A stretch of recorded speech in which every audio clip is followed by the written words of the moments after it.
Hi. So நான் இன்றைக்கி politics பேச வரல.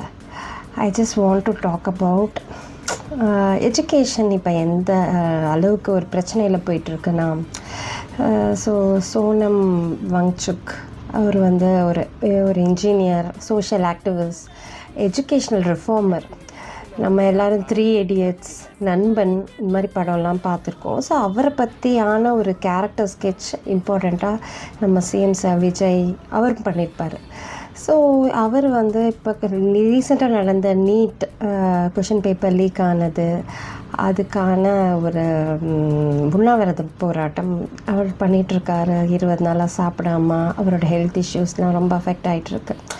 Even if he's from Ladakh, அவர் ஓவரால் ஒரு நேஷன் வைடாக நிறையா ஆர்மி பீப்புளுக்கு ஒரு சோலார் எனர்ஜி யூஸ் பண்ணி எப்படி அவங்களோட அந்த ரிசோர்ஸ் சிஸ்டமை கரெக்டாக யூஸ் பண்ணலாம், ஒரு நல்ல வகையில் ஸ்கூல்ஸ் எப்படி நடக்கலாம், டெக்னாலஜி யூஸ் பண்ணி பசங்களில் வந்து எக்ஸாம் டெஸ்ட்டுன்னு ஒரு க்ரஷ் பண்ணாமல் அவங்களாலேயே முடியும், கற்றுக்க முடியுன்ற ஒரு தாட் ப்ராசஸை கொண்டு வந்தார். ஸோ அவர் இப்போ இருக்கிற நிலமை ரொம்ப ஹாரபிள். இப்போ எங்கே பார்த்தாலும் ப்ரொட்டஸ்ட், ஜந்தர் மந்தரில் நம்ம தமிழியன்ஸும் அங்கே இருக்காங்க. அங்கே இருக்க நார்த் இந்தியன் ஸ்டூடெண்ட்ஸ் எல்லாருமே they're going on a protest. So இந்த ப்ரொட்டஸ்ட் சரியாக தப்பான்றதை மீறி ஸோ நம்ம ஃப்யூச்சர் யங்ஸ்டர்ஸோட லைஃபே வந்து ஒரு பெரிய கொஷனில் இருக்குது. So I just wanted to give a voice for it. நீங்கள் என்ன நினைக்கிறீங்க?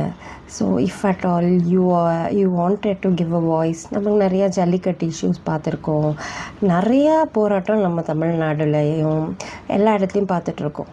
பட் ஸ்டில் எல்லாராலையும் போக முடியாது. At least give a voice. இப்போ வந்து நீங்கள் வந்து இவங்களுக்காக சப்போர்ட் பண்ணணுன்னு நினைக்கிறீங்கன்னா just tell Jai Hind, let's stay together. இது மாதிரியான இந்தியாவில் நடக்கிற இம்பார்ட்டண்டான ப்ரொட்டஸ்ட்டு இது பற்றியான இன்ஃபர்மேஷன்ஸ் யாருக்காவது தெரிஞ்சுக்கணுன்னு ஆசைப்பட்றீங்கன்னா ஷேர் திஸ் வீடியோ.